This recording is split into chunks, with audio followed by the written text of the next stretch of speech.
Namaskar viewers. Hello and welcome to Sansad TV. I am Tina Jha. You're watching Perspective. The government on Friday introduced the Vishwas Amendment of Provisions Bill 2026 in the Lok Sabha. Minister of State for Commerce and Industry Jitin Prasad introduced the bill, which seeks to amend provisions to decriminalize and rationalize minor offences, thereby improving ease of doing business and ease of living. The minister introduced the bill after incorporating recommendations from a select committee. Honourable Speaker, sir, I move for leave to introduce a bill, Jan Vishwas Amendment of Provisions Bill 2026, to enhance ease of doing business and ease of living by decriminalizing minor offences and implementing measures such as revising fines and penalties proportionate to the offence, establishing educating officers and setting up appellate authorities. It proposes to amend 79 central acts administered by 23 ministries. A total of 784 provisions are being proposed to be amended, out of which 717 provisions are being decriminalized to foster ease of doing business, and 67 provisions are being proposed to facilitate ease of living. This builds on the Jan Vishwas Amendment of Provision Act 2023, which decriminalized 183 provisions under 42 central acts, continuing efforts to streamline regulations and promote trust-based governance. So you heard the minister. The scale of this reform is substantial. It proposes to amend 79 central acts administered by 23 ministries. A total of 784 provisions are being proposed to be amended, out of which 717 provisions are being decriminalized to foster ease of doing business, and 67 provisions are being proposed to facilitate ease of living. Besides, it also proposes rationalizing penalties and setting up appellate authorities. So this exercise builds on the success of the Jan Vishwas Amendment of Provisions Act of 2023, which was the first consolidated legislation to systematically decriminalize minor offences across multiple acts. The 2023 Act decriminalized 183 provisions in 42 central acts administered by 19 ministries and departments. So what does this next phase of reform really mean for the businesses, for governance, and most importantly for the citizens? And can decriminalization truly transform India's regulatory landscape? We'll get a perspective on this from experts joining us on the program. It gives me immense pleasure to welcome Mr. Sujit Kumar, Member of Parliament, Rajya Sabha. He represents the BJP in the upper house. Thank you, Mr. Kumar, for taking out time joining us for this discussion. Also joining us is Dr. S.P. Sharma, Chief Economist, ASSOCHAM. Dr. Sharma, glad to have you on this telecast as well. In fact, let me begin the program with your thoughts first on the bill, which decriminalizes a large number of minor offences. How transformative is this for the businesses on the ground? Dr. Sharma. Yes, Tinaji, this is a great breakthrough, I believe, in the ease of doing business era or ease of living. Because now the intent of the government is very clear that they want more and more ease of doing business and ease of living in the country. And they have undertaken a lot of reforms during the last many years. That's why we are becoming more and more resilient since the last many years, despite so many headwinds at the global level, like the geopolitical developments and the tariff headwinds. We are growing significantly more than 7% during the last many financial years. Our growth for the current year is also estimated at 7.6%, and we are expecting that next year again we will grow more than 7% with the robust reforms undertaken by the government. So recently government provided plug and play system. That is again a great breakthrough in the MSMEs or the industrialization of the country. Now this great breakthrough in the compliances, like reducing the many compliances from the system, amendments in the various central acts, as you mentioned, that 79 central acts across 23 ministries. This is a great breakthrough. I believe in the era of recent reforms, this is a great development. And the intent is to shift from the punitive compliances to the facilitative regulation. That is the intent of the government, and that is needed actually, because we are now significantly integrated with the global economy. We have signed so many free trade agreements, 8 free trade agreements since 2020, starting from Mauritius to the recently signed deal with the EU. So we have to create a level playing field for our MSMEs, for our industry, for our businesses, so that they are becoming more and more competitive with the global players. So I appreciate this development, and as such, I appreciate the development at large and the efforts of our Honorable Minister of State for Commerce and Industry, Shri Jitin Prasada ji. I believe this is going to build a great confidence among the businesses to move forward and to become competitive in the global marketplace. And this will, especially at a time when India is positioning itself as a global investment hub, how critical are reforms like these? Let me bring you in, Mr. Kumar, now for your perspective on how transformative is this reform in the larger economic agenda of the government to begin with, but also should this be seen as part of a larger long-term roadmap to overhaul the outdated laws that we've seen over the last few years? Absolutely.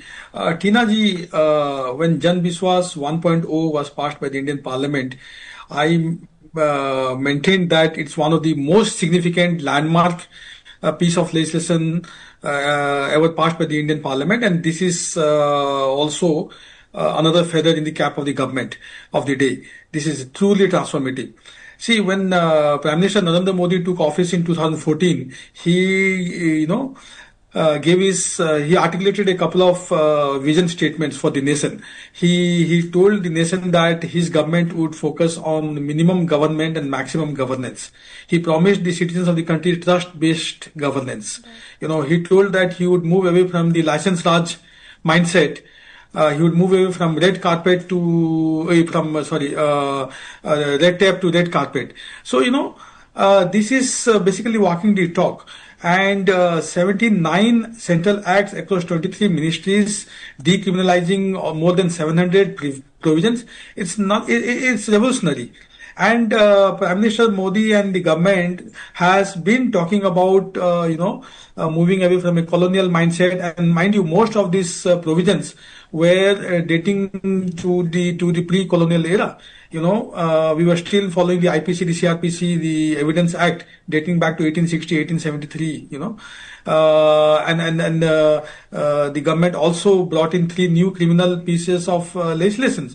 So, government is very, very focused on making sure that there is ease of living, there is ease of doing business for the citizens, and that's reflected in the economic growth that Dr. Sharma pointed out. That's reflected in the rankings, the World Bank's ease of doing business ranking, where we were a lowly 134 in 2014, and now we are a very, very respectable, in the 50s in the ranking. And definitely in the long run, this is going to help us in our journey towards Vikasit Bharat. We are going to be soon the third largest economy in the world with a $5 trillion economic target. So as we embark on this path of becoming a developed nation, it is essential that we trust our citizens. It's essential that we make life easier for our MSMEs, and that is only possible when we trust them. That's only possible when we decriminalize minor offenses. You spoke of ease of living business. When you are constantly living and perpetually living in fear of criminal prosecution for minor offenses, then that affects the psyche of the nation, that affects the morale of the citizens. So by decriminalizing many provisions, many minor provisions, and by replacing them with warning or fines, the government and led by Honorable Prime Minister Modi has actually given strength, has actually given hope to the citizens that the government is with you, and this is the government that trusts you, that believes in you, and is trying to empower you to reach your maximum potential. Certainly. So multiple ways in which, it simplifies ease of doing business, something that we've seen earlier in the past as well. The 2023 Act about which Mr. Kumar mentioned, which was a significant and a landmark, legislation to begin with. But how do you see it also in terms of now 2026 is where we are seeing this taking it one level higher in terms of enhancing the trust-based governance, Mr. Kumar. What are the lessons, or what is is the kind of experience that you think the 2023 Act has laid out for the government to now come up with another comprehensive legislation which covers so many ministries towards ensuring ease of doing business and ensuring ease of living? See, the 2023 Act was the first step, and I was part of the Joint Parliamentary Committee to which the Jan Vishwas 1.0 was referred to. And there were many learnings from Jan Vishwas 1.0. One of the most significant learning is that, we need to declog our courts. Hence, this focus on the focus on declogging the court by replacing criminal prosecution by fines or by executive adjudication, so that the courts can focus on serious criminal offences. So this was one of the major learning. I don't know if an empirical study has been done after the 2023 Act, how and what the impact on the declogging of the court has been. But certainly that was one of the intention, and I think we are moving in the right direction now. The 2023 Act also did not have automatic provision for enhancement or for revision of the fines, based on inflation. So we don't want a scenario where, there has to be frequent legislative amendment to increase the penalties or the fines. So this Jan Vishwas 2.0 has automatic revision of fines based on inflation every 3 years. And one other significant provision which I really like about the Jan Vishwas 2.0 is that in many provisions there is warning at first instance of non-compliance instead of directly levying fine or any punitive action. Yes. So this is something which I think is extremely significant, because oftentimes citizens are unaware of of the fact that they are doing something which is against the law or which is on the wrong side of law. So a simple warning often will tell them that they need to amend themselves, or they need to do something which is on the right side. I think because of lack of awareness, the fines keep adding up, and one fine day you're told that you owe this much money, and this is something which is quite significant, which has been done away with in the Jan Vishwas Amendment Bill. Dr. Sharma, just to understand better from an operational standpoint, how do you see this changing the day-to-day compliance for the businesses, especially the MSMEs? And if you could share some examples on how compliance burden will now become easier because of some of the provisions that have been made in the Jan Vishwas 2.0. Most importantly, some minor offences that have been done away with, something that Dr. Kumar also spoke about. Yes, Tina, as I mentioned earlier, that this is a great development, and I would say in the difficult times, this will provide a great support to the MSMEs and industry. As earlier, we observed that in 2023, 183 provisions across 42 central acts were amended, and that provided a great support to the MSMEs and to the all kind of industries. So the major thrust of the government is to support the businesses, particularly the MSMEs, so that their compliances are becoming more and more simple, and they are able to participate more in the manufacturing or the global or the India's GDP. Now the share is only 31-32%. We have to increase the share to the larger level, to more than 50% in the coming times. And manufacturing share is at around 16-17%. So we have to enhance the share to the level of 25% in the coming years. So we have to expand the scale and scope of the reforms with such kind of amendments. Starting from ease of doing business in 2014, when we were at 143, now ease of doing business in 2020 was 63. Though the World Bank has stopped providing the ease of doing business, but there are a lot of reforms undertaken by the government and the state governments since the last many years, since particularly in the post-COVID years. And our industry and our manufacturing sector, these are becoming more and more strong. That is reflected from our growth of the manufacturing sector, that is growing at around 9-10% in the recent years, with the support of various reforms, particularly the ease of doing business, because these are the four major pillars of the economy, or I would say the manufacturing breakthrough in the coming times. First is the ease of doing business, second is the cost of doing business, and third is the cost of compliances. And third is the support of MSMEs particularly. This is a great pillar to move forward to support the total industry environment and to enhance its share in the GDP. So going forward, I believe MSMEs are now becoming more robust and they are more participative in the exports also. Their contribution is at around 40 to 45% in the whole manufacturing production and the exports. They are now integrated with the global markets with more and more support provided by the government, because these criminal laws were actually impacting the trajectory of MSMEs. Now more and more laws are becoming simple. Like now in this amendment, they have provided 784 provisions for the reforms. These are identified for the rationalization and reforms, of which 717 are for the decriminalized acts. So this is a great number to be reformed from the criminal to the decriminal acts, and the rest of the 63 targets are for the ease of doing business. So I would say this is going to benefit the manufacturing sector and also majorly the growth of MSMEs in the GDP, because many advanced economies are at around 60, 70 or even 75% of GDP in terms of MSME. MSME's contribution is very high, but we have to enhance this contribution at a significant level, because our reforms, our trajectory of reforms, our support to the small businesses, medium-sized businesses should become more robust towards our journey to Viksit Bharat. So now every reform goes to Viksit Bharat, because now we have to develop our ecosystem in such a robust way that we are becoming resilient, and the level playing field is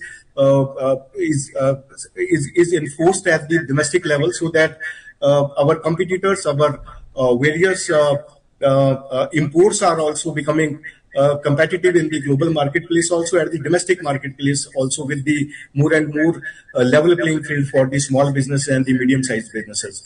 So I would say these four pillars would go a long way to support the manufacturing sector and to support the overall GDP, which is reflected from the recent numbers that for the current year, despite many headwinds, we are growing at around 7.6% for the 25-26, and for the next year again we have a great expectation of more than 7%.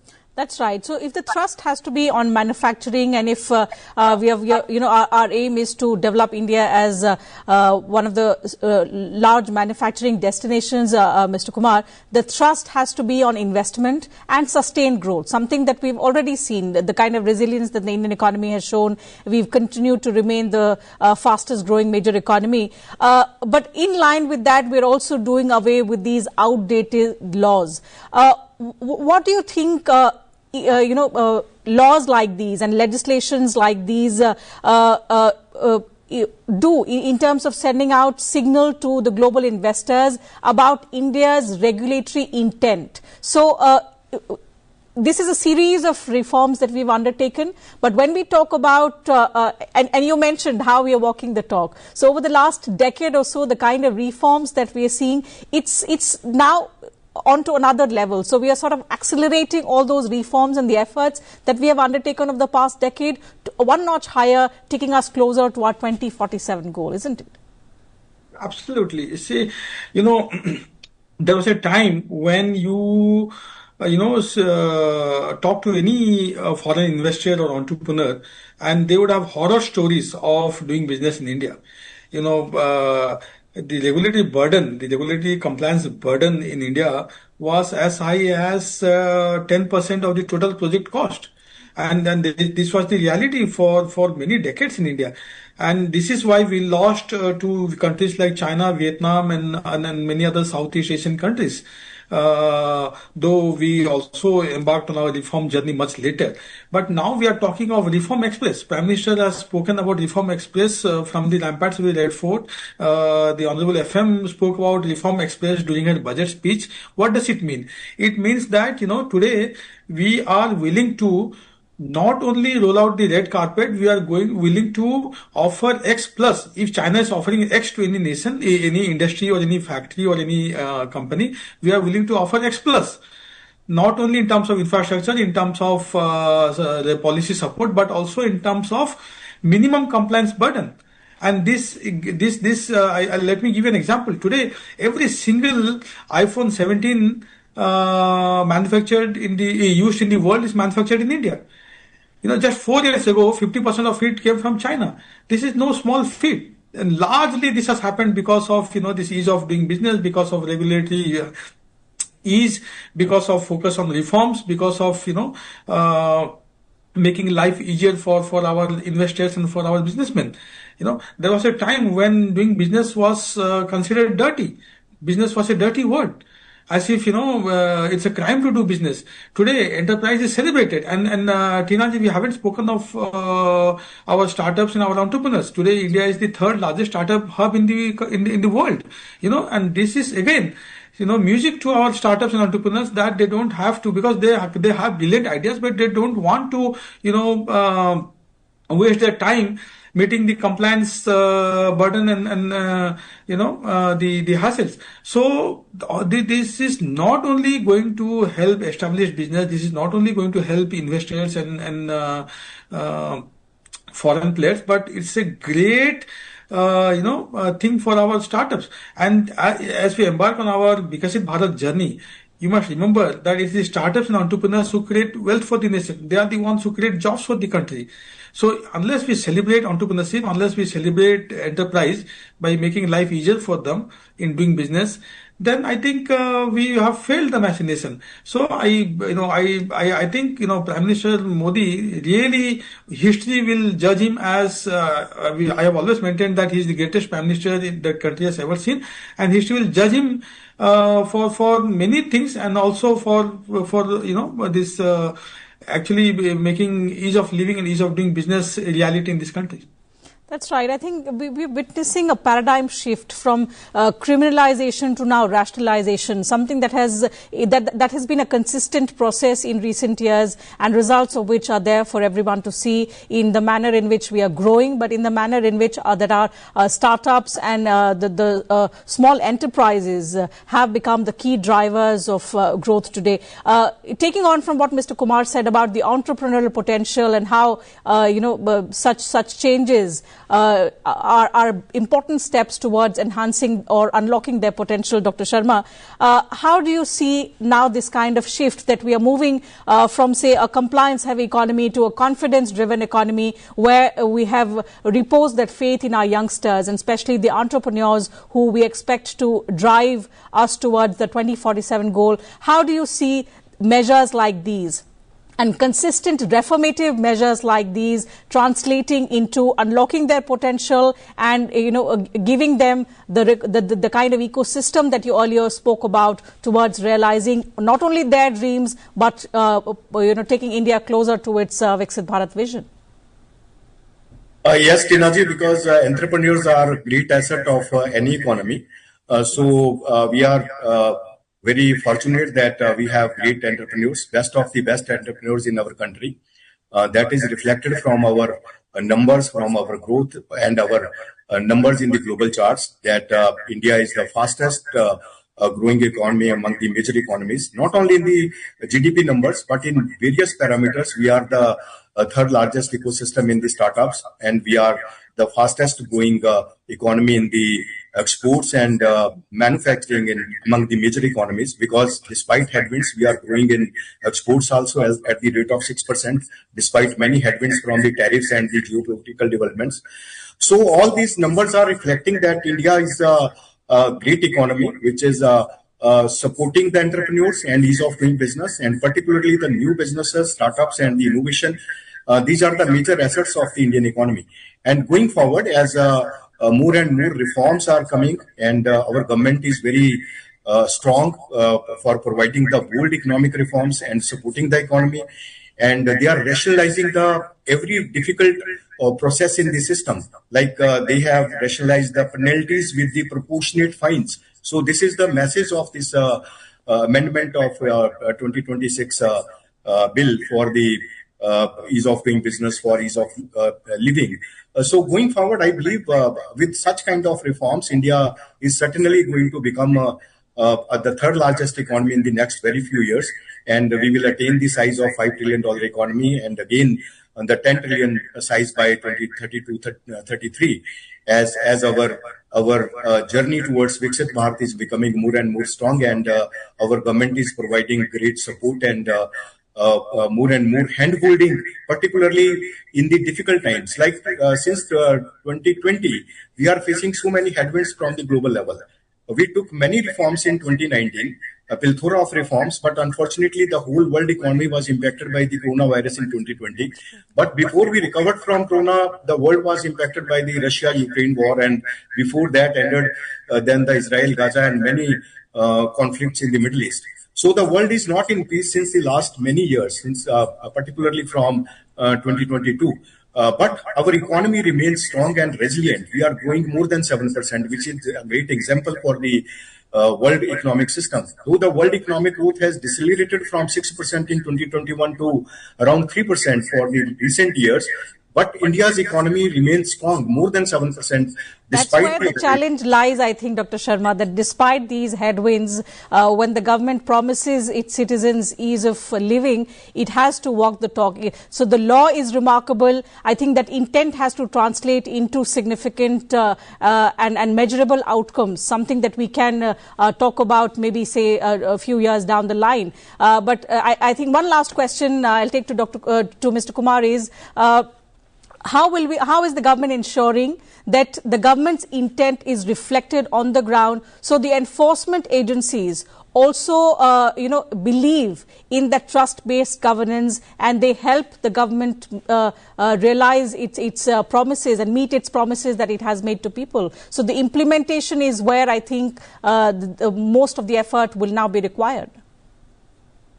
See, when the top executive of the country, none other than the Prime Minister himself, is absolutely clear about the intent, then the message goes down loud and clear to every